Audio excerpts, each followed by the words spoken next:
Bon retour sur ce plateau d'Espace Miné, tous les jours de lundi à vendredi, 10h, 11h52. C'est la dernière ligne droite et nous vous l'avons dit en ouverture. Ce matin, nous marquons un arrêt pour parler de l'état de nos routes au Cameroun. Ils sont nombreux qui pensent que les routes au Cameroun sont en piteux état. Je commence par Bernard Owona. Bernard Owona, comment expliquer le mauvais état des routes au Cameroun? Nous ne parlons même pas encore des routes rurales, les routes de l'arrière-pays. Je reste même d'abord au niveau des grandes agglomérations. C'est un véritable scandale des temps modernes, hein. La situation très préoccupante de nos routes sur l'ensemble du territoire national. C'est quelque chose qui démontre à suffisance que nous sommes encore très loin d'un début de développement, d'un début d'un décollage économique. Vous savez que la route est un facteur de développement énorme. C'est un facteur d'union, de rassemblement entre les peuples, entre les populations. Et je crois que le gouvernement l'a compris, mais le gouvernement s'entête à ne pas prendre des mesures adéquates qui permettent à ce que les populations camerounaises aient des routes convenables. Je voudrais dire que c'est un sujet très vaste parfois ici. Je ne sais même pas par quel bout commencer. Vous voyez que je suis perdu. Mais lorsque vous me posez la question, dans ma tête, je vois un homme. C'est-à-dire qu'un homme vient dans ma tête directement. Le président Paul Biya? Non, monsieur. Le pape François? Non, je parle du ministre des Travaux publics. Ah, d'accord. Monsieur Emmanuel Ngannou-Djoumessi. Ok. Je pense que beaucoup de Camerounais n'aimeraient pas le rencontrer. Ah bon? Oui, quand vous voyez les images sur... vous avez fait un sondage? Quand vous regardez les réseaux sociaux et l'état très dégradé de nos routes, vous avez vraiment l'impression qu'il y a des Camerounais qui ne peuvent pas rencontrer ce ministre. Moi, je voudrais dire à monsieur le président de la République, vraiment j'insiste qu'il faut qu'il change le gouvernement. Et tout est bloqué. Quand il y avait notre gouvernement, il y avait de bonnes routes. C'était médiocre. C'était acceptable. Nous avons dépassé le seuil de l'inadmissible. C'est-à-dire ce qu'on vit. Bon, vous avez vu la route de Douala, Yabassi, Bonepoupa qui s'est coupée en deux là. C'est du bricolage. Oui, c'est du bricolage. C'est le fruit du bricolage. La route un beau matin, ça presse comme la château. On a même vu à la télé une route à Douala qui devait être réceptionnée. C'est-à-dire, on a fini les travaux aujourd'hui, la route devait être réceptionnée 2 semaines après. Avant les 2 semaines de réception de la route a cédé, elle s'est lessivée totalement, il n'y avait plus rien du tout, la pluie, elle avait tout ce qu'on a mis. Et la vie a continué. Mais la vie continue puisque le monsieur qui a gagné le marché... Mais les milliards sont déjà partis. Ce sont déjà... Bon, en fait, les milliards sont partagés entre les différents acteurs de la chaîne. Ah bon? Oui, bien sûr. Quand vous voyez la société qui a fait la route dont il est question, la Bonepoupa là, c'est une société d'un ancien Premier ministre. Ah bon? Oui. Mais disons les choses comme elles sont. Donc il y a encore des postes importants. Oui, disons les choses comme elles sont. Parce que vous voyez, je vous dis que nous, quand on vient parler ici à la télé, nous on n'a pas besoin d'ennemis. Vous posez une question sur les routes, ça préoccupe tous les Camerounais, qu'ils soient du RDPC ou du MRC. Donc nous on veut les routes. Et qui veut les routes demande à qui il a fait confiance. Moi j'ai élu le président de la République qui a nommé un gouvernement en 2019. Lequel gouvernement n'arrive pas à apporter satisfaction aux Camerounais. On veut les routes. Et quand un gouvernement n'apporte pas satisfaction, on le dégage. Que fait le chef de l'État? Il dégage ce gouvernement. Et si le chef de l'État ne dégage pas ce gouvernement, qu'est-ce qu'on dit? On dégage le chef de l'État lui-même, par la voie des urnes. Vous êtes du RDPC? Naturellement. Vous me posez des questions par mon appartenance au RDPC. Et vous l'avez bien rassuré. Hein? Si un gouvernement n'est pas capable de construire des routes, qu'est-ce qu'on fait de ce gouvernement? Si celui qui est chargé de dégager le gouvernement ne veut pas dégager le gouvernement, on pense à autre chose. Parce que c'est fatigant. Merci. Hein? On va passer la parole à Pierre Blériot-Niemek. Pierre Blériot, Bernard, on nous arrache un sourire. Vraiment. Revenons encore plus sérieux sur ce plateau. c'est devenu catastrophique, Pierre Blériot, pour ceux qui ont des véhicules roulés à Yaoundé, roulés à Douala. J'ai su là, en plein cœur de la ville, hein. Je dis que nous ne prenons même pas encore les routes de la pays. En pleine capitale, c'est tout simplement invivable. Que font les maires d'arrondissement? Que font les maires de ville? Que fait Madame le ministre de l'Urbanisme et l'Habitat, Madame Célestine Ketcha-Cortès? J'ai souvent entendu qu'elle travaillait bien. J'entends souvent des choses de ce genre. Mais est-ce qu'elle voit le mauvais état de route? Que fait le ministre des Travaux publics, pour ne citer que cela? Parfait. J'ai reçu un ami ce week-end à la maison. Il vient de Pennsylvanie et il est technicien supérieur. Il m'a raconté, il m'a montré des images sur comment se construisent les routes de ce côté-là. Oh, j'ai compris. Ah, ici, on ne fait pas les routes. Ah bon? Voici le volume. L'épaisseur.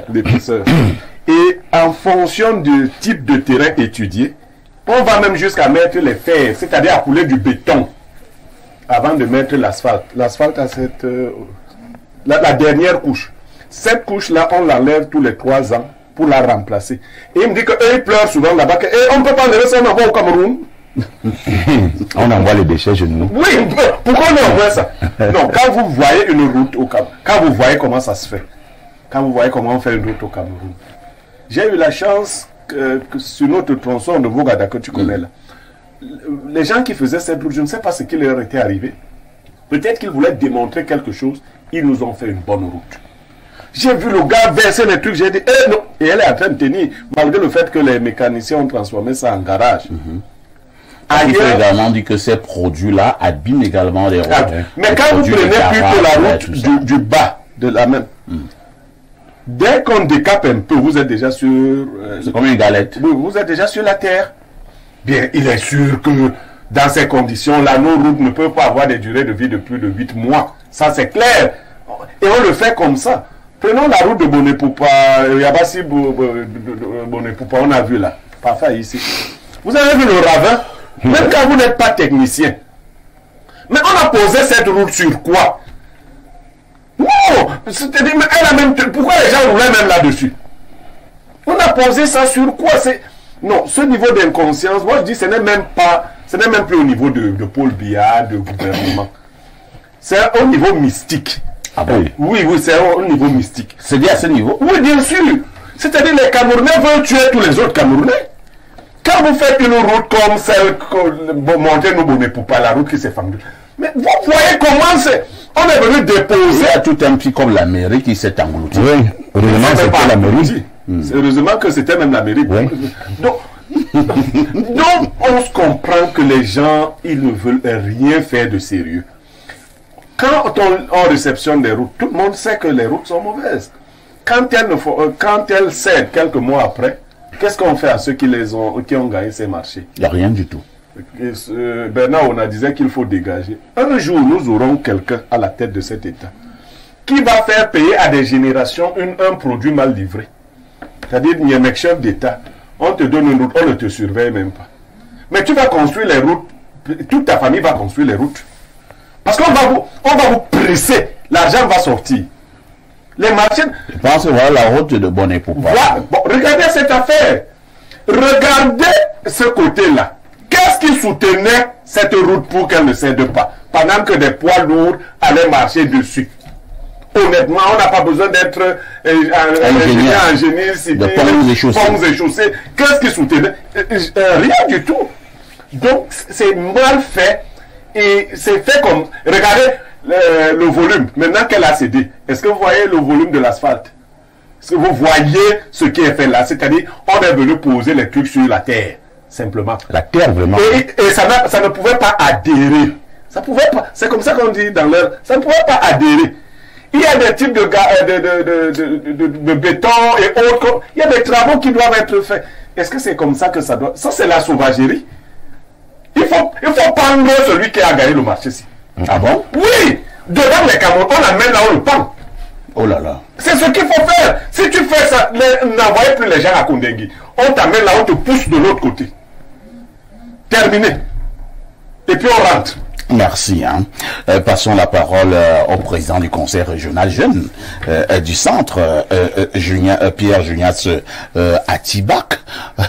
Vous qui êtes justement là-bas dans votre conseil régional jeune, est-ce que vous êtes également au courant de ce genre de problème au Cameroun, le mauvais état de route, les marchés gagnés à coups de milliards, mais le travail à la fin est tout simplement exécrable? Il faut avouer, Monsieur Parfait, que c'est déplorable. Ça fait mal quand on constate qu'au XXIe siècle, on rencontre ce genre de problème au Cameroun. À Yaoundé encore, c'est pire. C'est pire. Vous n'allez pas me dire que tout un ministre des Travaux publics ne peut pas faire des descentes et vivre la réalité sur le terrain. Parce qu'on ne peut pas construire des routes comme celles qu'on vient de nous montrer. Et puis, on se dit, le travail avance. Ça ne donne pas. On a des jeunes talentueux. Nombreux sont ceux qui sortent de l'école des travaux. Combien sont consultés? À la tête de ce ministère, est-ce que il est dans son élément? Voilà la base. Voilà la base. C'est très simple. Le président n'a qu'à chercher quelqu'un qui peut. Quelqu'un qui peut. Parce qu'à Yaoundé, voyez-vous, tout à l'heure, le président sort pour la Chine. On est obligé de barrer les routes. On devait prévoir cela, on devait planifier. Que, ok, quand le président sort, voilà là où vous pouvez prendre. Vous allez rester dans un taxi des heures et des heures parce que le président sort au XXIe siècle. Qu'est-ce qu'on pense? Là, on est à Yaoundé. Imaginez un temps soit peu là où les gens n'y vont pas et tout et tout. Nous venons de t'exorciser sur ce plateau. Non, là, vraiment, c'est bien. Espace ouvert. C'est bien.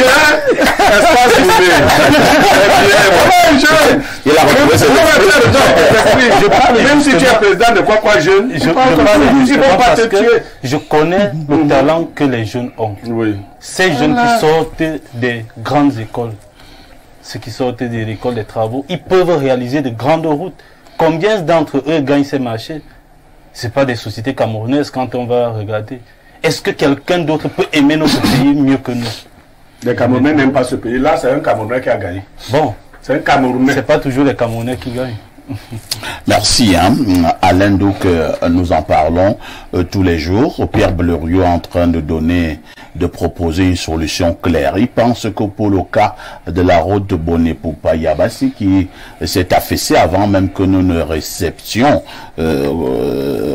qu'on puisse réceptionner cette route, la route s'était déjà affaissée. Il pense que c'est lui qui a gagné ce marché-là. L'acteur de ce marché-là, on doit le pendre. Vous savez comment ça se passe en Chine? Non. Parce que vous êtes dans l'administration et vous êtes coupable de ce genre de forfaiture, de corruption. Mais justement, vous fusillez. Ah bon? Quand on veut produire de grands résultats, il faut utiliser les moyens forts. Et là, le pays, en réalité, là, je fais mon analyse, c'est un pays, en réalité, où on a mis en culture et en, comment le dire, en incubation, la corruption, l'incompétence, l'incurie sur une trame de corruption en réalité. C'est là où nous en sommes. Bleriot a parlé d'un problème mystique, ouais, on pourra le dire, hein. C'est un problème mental, c'est un problème spirituel, c'est un problème autour de la crise des valeurs. Le Camerounais, sur le plan du corpus de valeurs, n'en a pas. En réalité, ceux qui croient encore aux valeurs dans ce pays sont marginaux, ils sont résiduels. Le plus clair des Camerounais ont développé un autre type de mindset. Et l'argent, l'amour du gain, au détriment de tout, du beau, du juste, vous comprenez, de la patrie, passe. En réalité, c'est la conséquence de cela que nous sommes en train de vivre.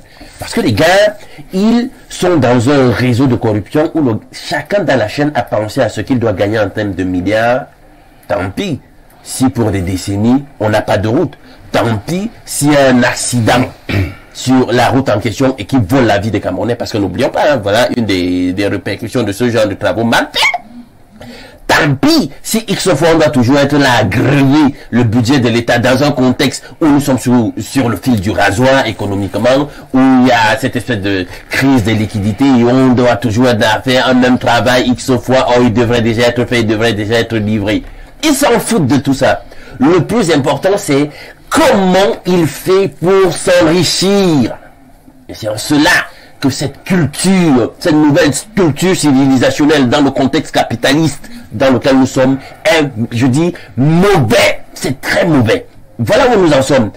Une crise de valeur où tout ce qui compte désormais, c'est l'enrichissement. Qu'il soit illicite ou pas, on s'en fout. Le problème, c'est de s'enrichir à tout prix. La vie des Camerounais, ça ne compte pas. Le bien-être du pays ne compte pas. Le patriotisme ne vient pas, justement, de ceux qui sont supposés le véhiculer. Alain Douk, est-ce que nous devons dire qu'à partir de ce plateau, on doit demander la tête de celui qui a exécuté ce marché? Parce que depuis que cette affaire s'est produite, aucune information, on n'a interpellé personne, on n'a donné aucune explication à qui que ce soit. La vie continue, on continue à faire des débats inutiles, ainsi de suite. On a en attendant l'autre route qui va également s'affaisser, ainsi. Bon, est-ce qu'on doit dire que on reste d'abord focus sur l'affaire de ces deux routes-ci? On doit demander. Remontrez-moi encore les images, hein, voilà. Regardez. Une route qui n'a pas encore été réceptionnée. Attendez, parfois, ici, c'est un large panel.